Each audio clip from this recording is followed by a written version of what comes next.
episode 3 of the Learneezee cast. Here is Patrick Bastien and my usual guest, Rico. Hey, Rico, and co-host, Rico Lazo. Hi, hi, Pat. How's it going out there in Freiburg? Oh, yeah. It's okay, Rico. So far, so good. We haven't had too many problems with the what they call here the Lockerung, the loosening of the rules. So I see a lot more people out on the street. Fewer people are wearing masks than before. So I think people are starting to get more relaxed about the rules. How is life in Denver, Rico? Yeah, so Denver is also loosening up. We had a stay-at-home order. Now it's just sort of better at home, basically only going out if Mm. you need to. Some businesses are being able to open up. And there was a case in a city near Denver, Oh, in yeah? Castle Rock, where a Okay. cafe kind of opened up and just completely disregarded the suggestions of social distancing, Wow. and the business had its business license pulled Wow. for lack of following the suggestions. And so it is amazing to me that people still go out in public without a mask. And I think it's some people are just, I guess, either not concerned with getting the virus, don't believe it's even serious. But it's nice to see some normalcy returning, and we'll just see how it plays out. We still have a lot of infections in the United States, Oh, and speaking about infections, oh my God, that's exactly what we want to talk about today. The word of the week, right? Yeah. So we have a lot of types of ways of describing, someone who has an infection, right? As an adjective, right? And what else can we say about that, Rico? well, the people are infected, right? Exactly. And I think people don't realize the magnitude of how serious this can be. But, when you have an infectious disease, Exactly. The disease is infectious. Yes. you need to think about the implications, not just for you as a young person who maybe is not as susceptible, Yes. but it's really about not transmitting the disease to others and causing more infections in E- society. Exactly. Exactly. So as you can see, we can use this word of the week of to be infected or the having an infectious disease or uh, dealing with an infection, so the noun form.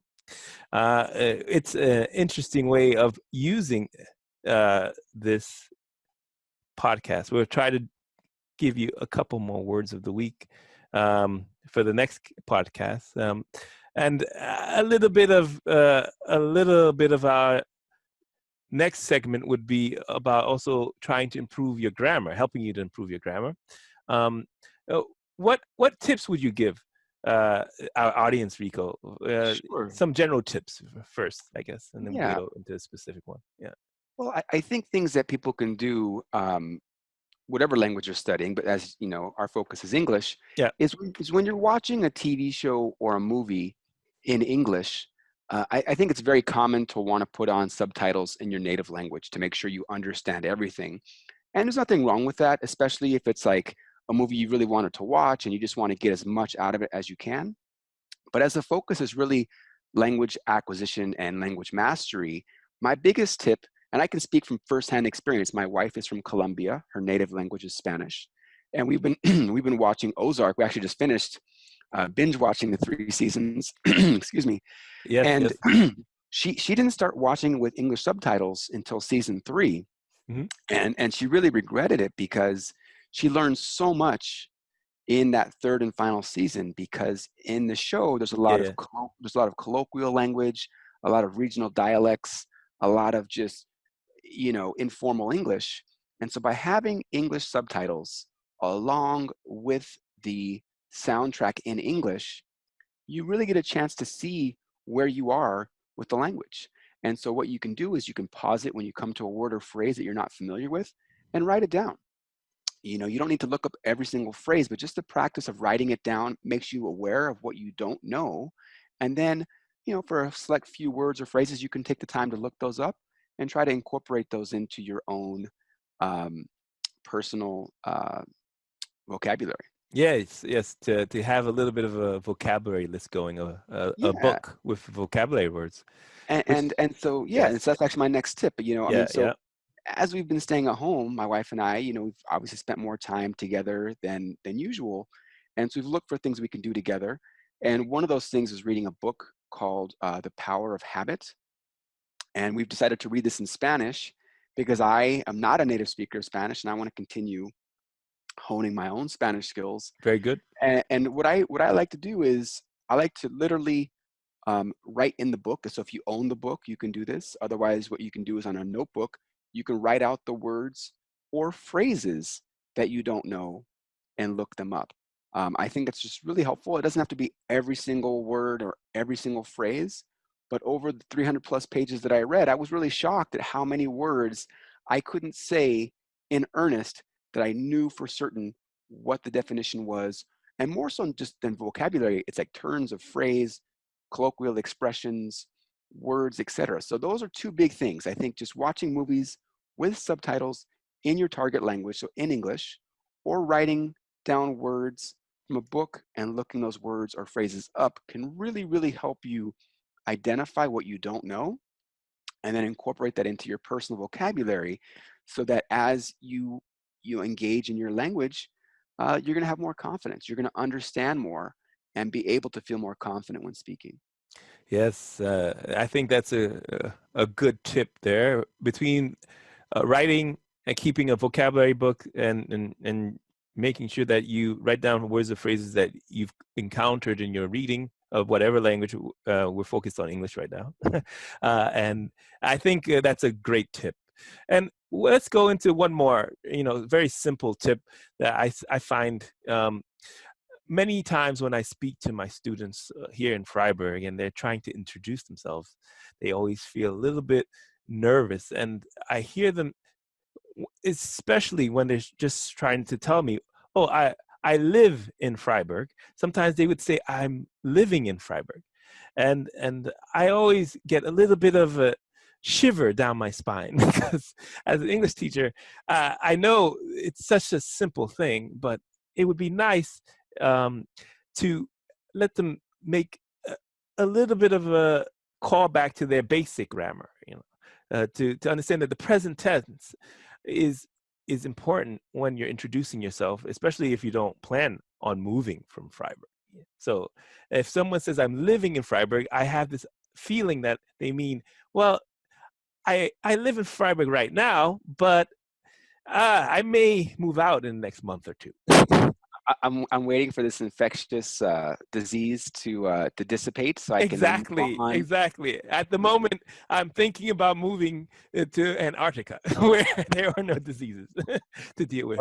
Or New Zealand. I hear New Zealand, they're It's doing a pretty great job. safe. Yeah. Exactly, exactly. You have to move into an island where there is no chance of getting the disease.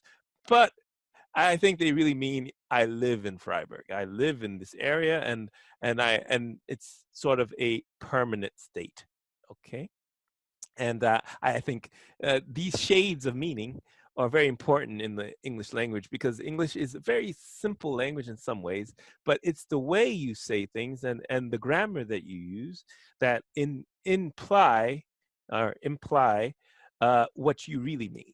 And that can be very difficult for students learning the language.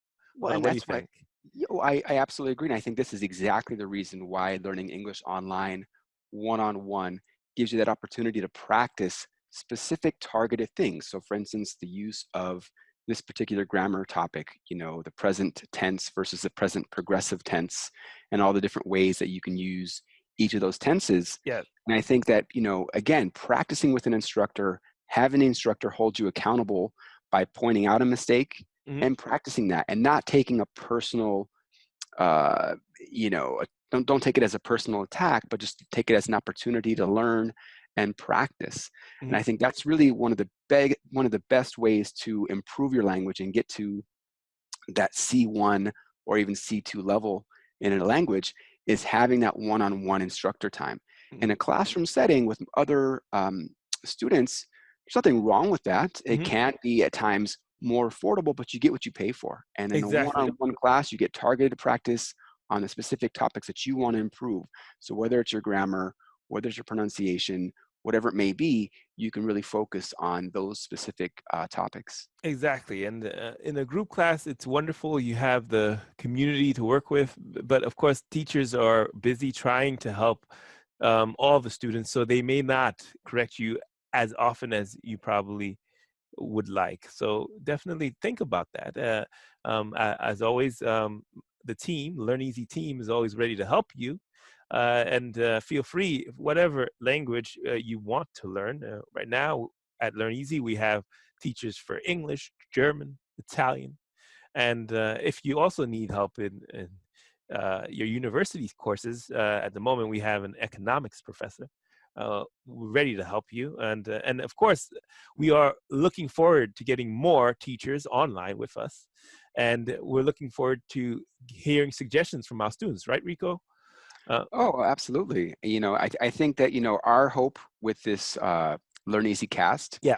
is to pose a variety of topics and suggestions, but Mm. we're always open to feedback and input from students so that we can really customize and tailor this podcast around the goals and the needs of the student listeners. Yes, yes. And I think we're almost out of time now, but I just want to say we will only continue doing this podcast as long as our students keep giving us feedback and allowing us to answer their questions, and also to bring in maybe experts, right?